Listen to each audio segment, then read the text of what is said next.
I appreciate y'all. I love y'all. Akil strong.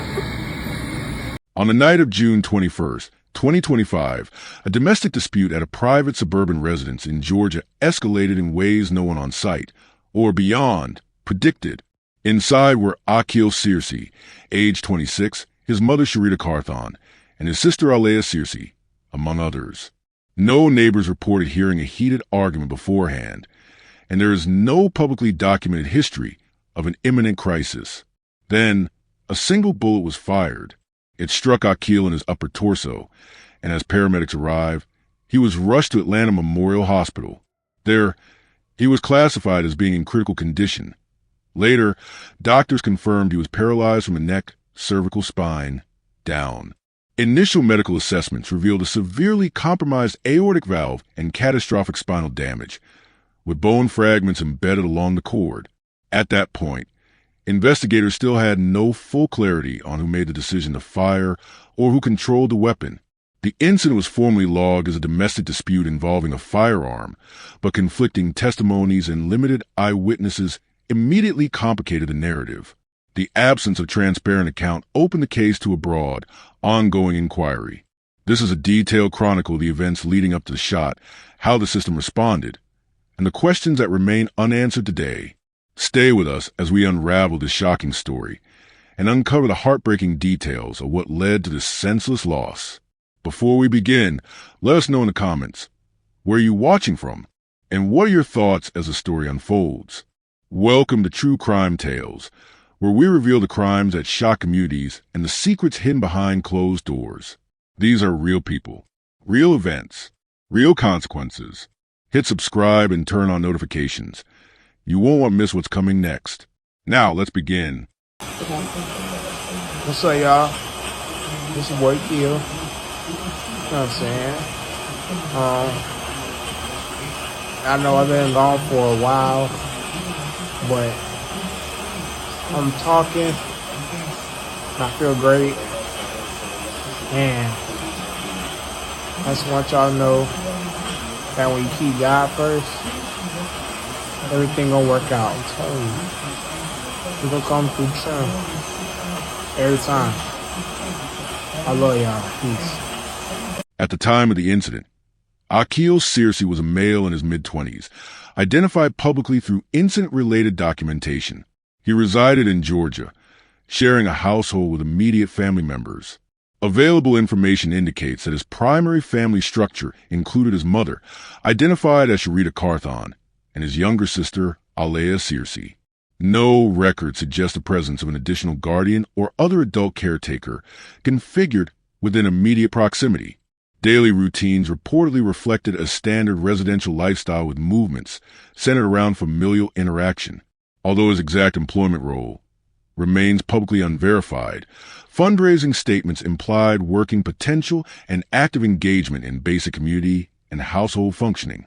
No academic credentials were formally disclosed, though inference from age placement indicates probable completion of secondary education and possible exposure to employment or independent vocational pursuits.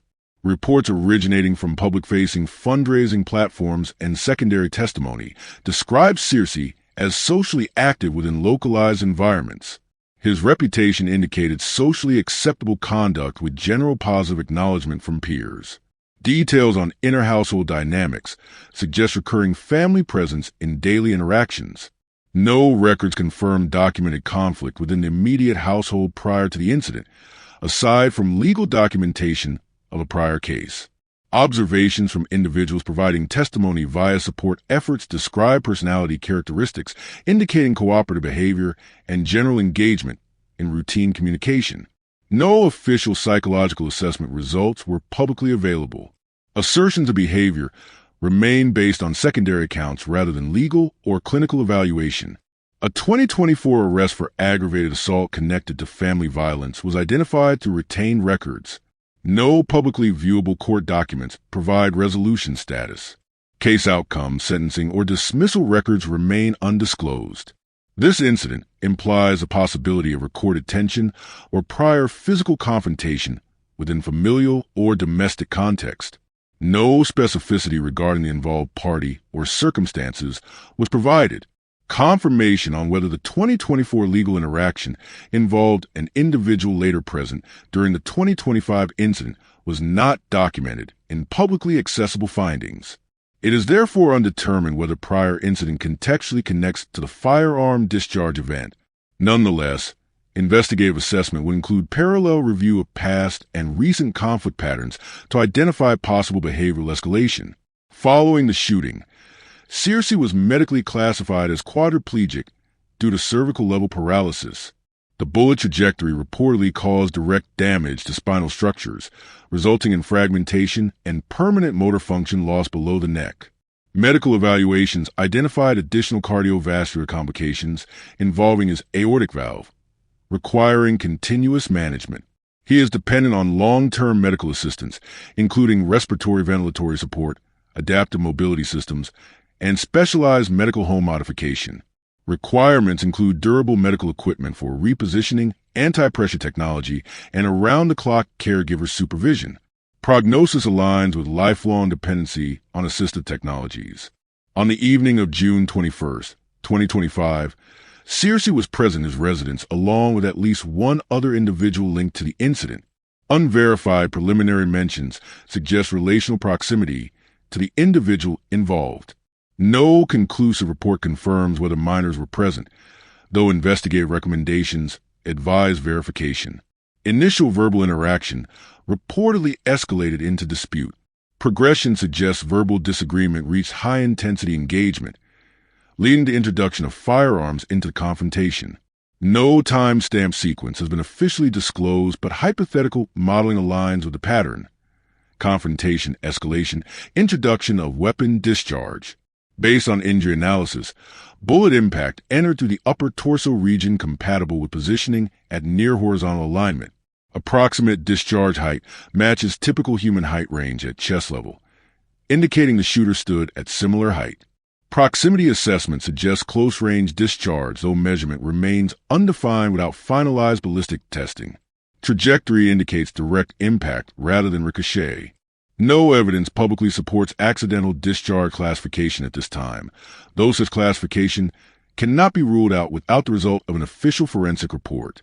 Emergency services were contacted shortly after the discharge event. Caller identity was not publicly released. The estimated window between firearm discharge and emergency call remains unconfirmed, but presumed minimal due to the critical nature of injury. Response by paramedics classified the situation under high-priority trauma code. No documented delay beyond standard urban response interval. Medical logs confirmed transport to Atlanta Memorial Hospital as the destination facility. Responders reportedly secured a firearm located within premises. Type of weapon not released. Bullet casing presence confirmed, but caliber remains undisclosed. Collection of blood samples and surface-based evidence conducted during immediate response. No confirmation whether clothing worn at time of incident was preserved for DNA extraction. Ballistic analysis underway or pending depending on case progression status.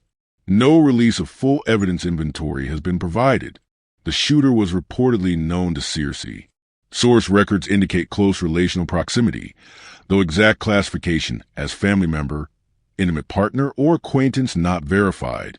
Patterns of prior interpersonal interaction indicate potential historic interpersonal strain. No validated statement regarding motive was provided by law enforcement. Speculative discussion references argument-based escalation. No public written confession or platformed explanation exists. As of the last known public update, it remained unclear if the suspect was detained or arrested at the scene. No official announcement of charges filed had been located. It is presumed the suspect may remain within the community while the investigation continues unless arrested without public notification. Absence of hearing date or bail confirmation implies either sealed proceeding or case stalling. Absence of charges may relate to incomplete medical statements by the victim or ongoing forensic evaluation. Law enforcement categorized the incident as domestic dispute involving firearm discharging resulting in severe injury. Response aligns with standard protocol of first medical priority followed by investigative unit dispatch.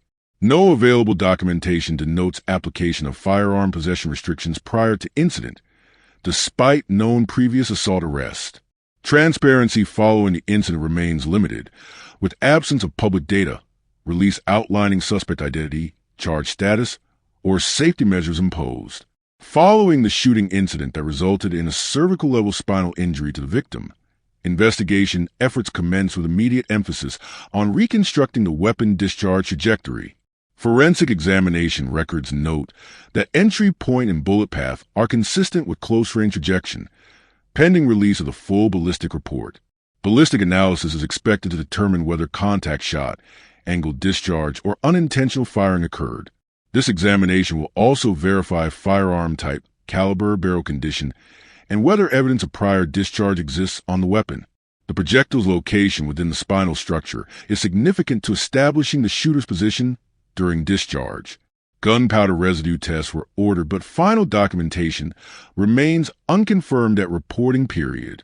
Toxicology screening was recommended for all individuals present at the incident scene to determine possible impairment due to alcohol, controlled substances, or medically prescribed medication.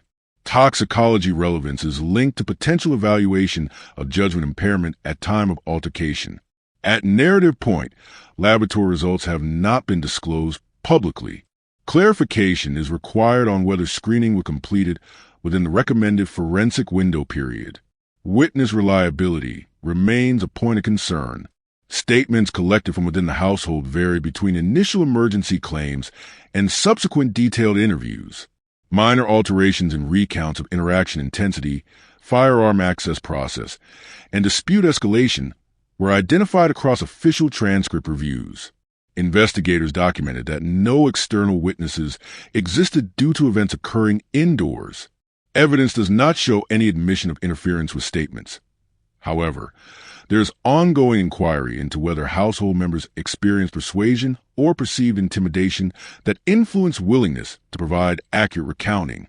The possibility that certain conversation segments prior to firearm retrieval were omitted from statements is part of current case evaluation. Several pieces of critical information remain unverified. The time duration of weapon presence inside the residence prior to the firing event is unknown. It is not confirmed whether the firearm entered the household recently or had been stored for an extended period. Weapon ownership documentation has not been disclosed, and it remains unclear whether the gun was legally licensed to any individual involved.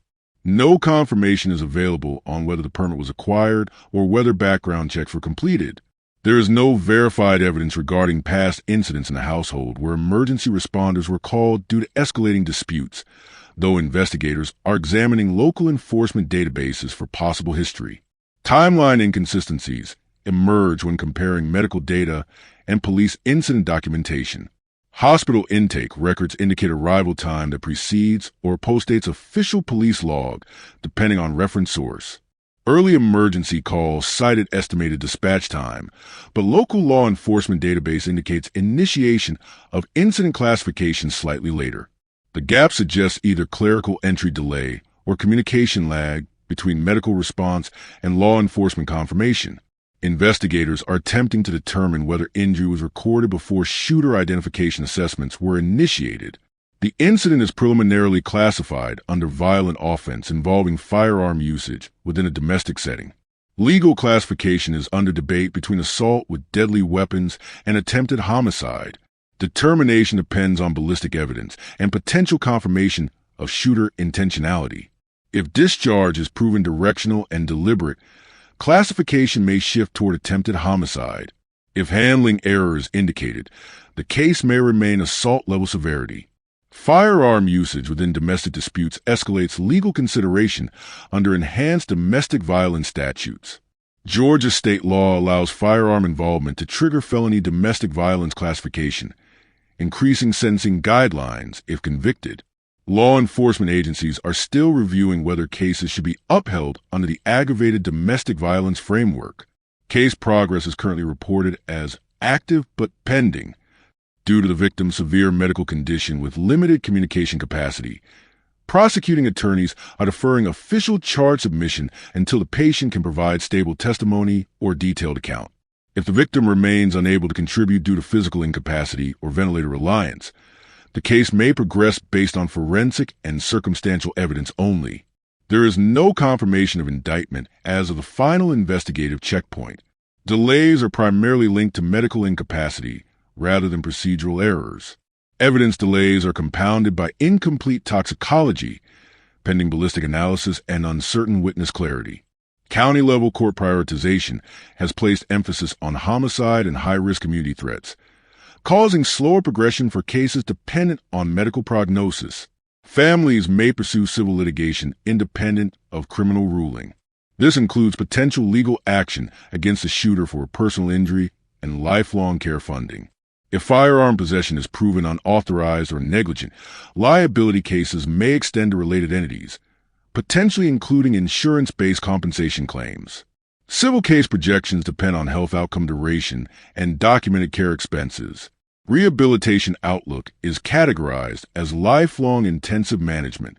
Full body motor control loss from cervical level damage indicates the patient requires assisted respiration support, consistent feeding tube reliance, continuous pressure ulcer prevention through repositioning and catheter monitoring. Long-term care requires specialized bed systems, medical-grade rehabilitative seating, and physical support personnel. Additional medical reports suggest potential for surgical spinal stabilization, but no indication of mobility restoration. Neural interface technology evaluation may be possible depending on future funding and assessment eligibility.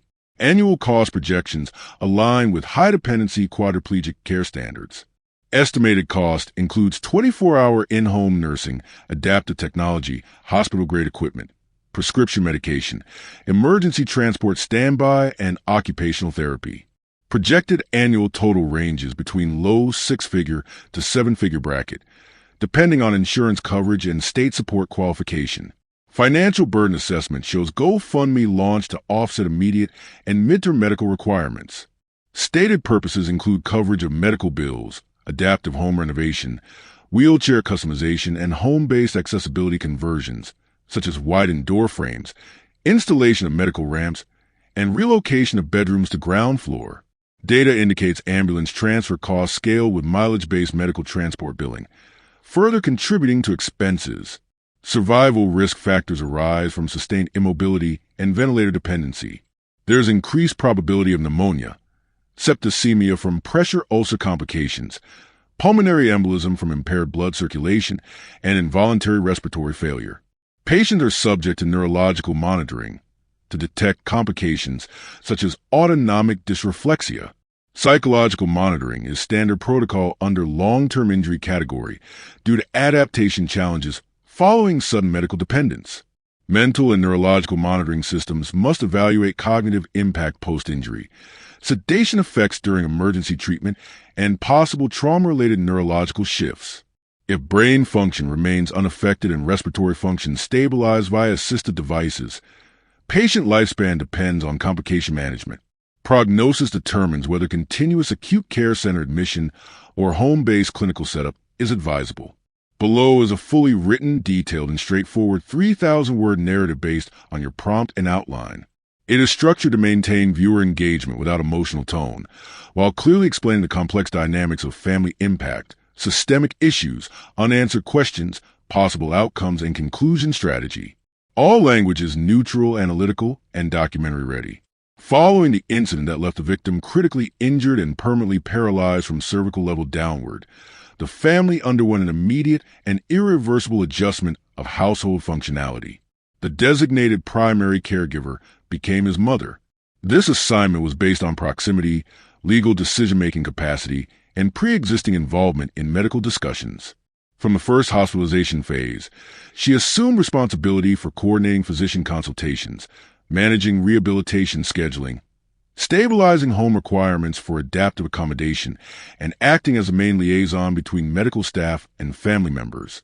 Roles within the household were reorganized to accommodate long-term care requirements. Task distribution included scheduling medication administration routines, monitoring vital statistics, such as oxygen levels and body temperature, arranging transportation for therapy sessions, and supervising equipment maintenance. Tasks previously shared casually became formalized due to medical necessity.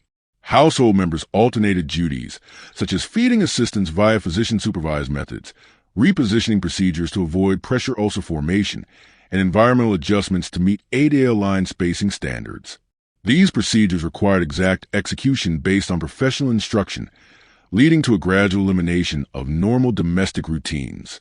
The mother's new role involved consistent supervision, often for extended periods exceeding typical occupational hours. This made conventional employment unfeasible. The possibility of retaining external work was evaluated against medical dependency levels. Risk of leaving the victim unattended was categorized as medically unsafe.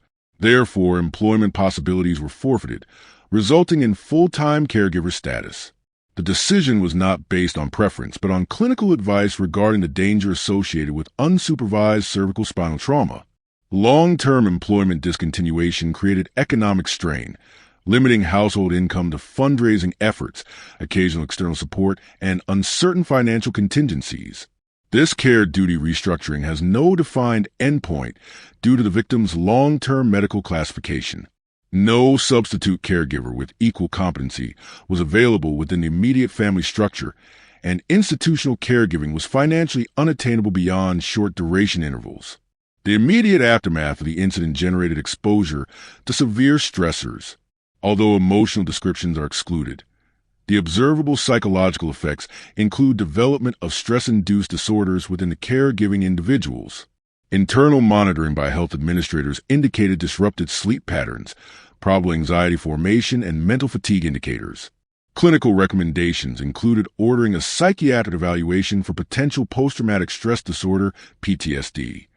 This assessment will be used to formally categorize a decline in mental stability due prolonged exposure to trauma-related responsibilities and ongoing risk observation conditions at home. Regular psychological oversight was suggested through external behavioral health providers. Family members were instructed to undergo recurring screening intervals to determine escalation risk of stress response conditions, evaluate coping mechanisms, and consider medical intervention if symptoms advance toward detrimental decision-making or cognitive interference. Recorded consultations emphasize the necessity of viewing caregiving load as a sustained clinical stress environment rather than an informal adjustment. However, consistent access to mental health services was limited by current financial limitations. No documented aggressive response or public conflict emerged from stress. Instead, effects manifested through progressive fatigue, decreased decision precision, and reported difficulties handling administrative processes related to medical billing, insurance applications, and rehabilitation scheduling. These indicators align with textbook caregiver stress impact within catastrophic injury cases. Public communications from the family have remained informational and neither accusatory nor confrontational. Statements provided via fundraising platforms and limited media engagement focus on the victim's current medical status, required treatment expenses, and structural modifications needed for home adaptation. Rather than addressing blame or legal direction, the family emphasized the urgency of medical recovery support. This indicates intentional redirection toward survival prioritization rather than pursuing judicial resolution during initial caregiving stabilization. Narratives shared in fundraising contexts avoided reference to legal frustration or police handling critique, directing attention instead to cost breakdowns for ventilator equipment, caregiver training, spinal stabilization maintenance, and transportation for rehabilitation. Communications remained disciplined, maintaining a neutral discourse in order to increase clarity and public comprehension. No explicit request for justice or retribution was observed within these statements. They functioned solely to secure financial and logistical aid. Historical analysis of statewide domestic violence patterns indicates repeat cases frequently occur without prior intervention. Georgia law mandates reporting under specific conditions. However, enforcement consistency varies across districts. Reports processed often lack forward monitoring unless connected to primary felony-level offenses. In domestic-related incidents where no fatality or critical bodily harm previously occurred, legal escalation may remain minimal. Data from recent multi-year trend reports show recurring domestic physical escalation is frequently predictable in hindsight, but rarely preempted. Approximately one-third of severe domestic assaults recorded in Georgia had a history of previous lower-level conflicts without meaningful follow-up action. The system does not uniformly flag households where violence has been previously identified unless associated with restraining order breaches or firearm threats. Within this case context, if prior incidents were noted but unreported or not legally prosecuted, the system would not have indexed a residence as high risk. This contributes to systemic failure in predictive intervention despite previous data points suggesting crisis probability. Georgia state law allows firearm possession for many adults without requiring comprehensive mental or behavioral screening unless prior felony conviction or specific protective order restricts ownership. If no active prohibition order was in place against a firearm possessor at the time of the incident, acquisition and retention were lawful. This case presents a scenario where, despite potential history of conflict, no effective legal barrier prevented firearm access. Either no previous restraining order was issued, or enforcement did not extend to practical disarmament. Lack of firearm removal protocols in domestic conflict zones contributes to risk. Legal procedures for firearm removal during domestic litigation only activate upon judicial ruling, not suspicion alone. If the suspect retained legal possession rights and no prior intervention triggered firearm suspension, accessibility aligns with state policy allowances. This explains why the weapon was available in proximity during the dispute. Immediately following hospitalization, the victim's family encountered procedural delays concerning pre-authorization for extended rehabilitation services and specialized medical equipment allocation. These delays included insurance approval requirements for spinal support devices, ventilator adaptations, long-term physiotherapy schedules, and home adaptation funding. Unlike emergency trauma coverage, post-stabilization care falls under standard insurance handling, often requiring justification, review cycles, and budget validation. These obstacles delayed care provision and were not mitigated by institutional support systems. Due to extensive costs exceeding typical insurance caps and non-immediate availability of state-funded care resources, the family initiated external fundraising to bridge financial gaps. Institutional support proved limited to initial stabilization and short-term recovery, not long-term spinal injury caregiving.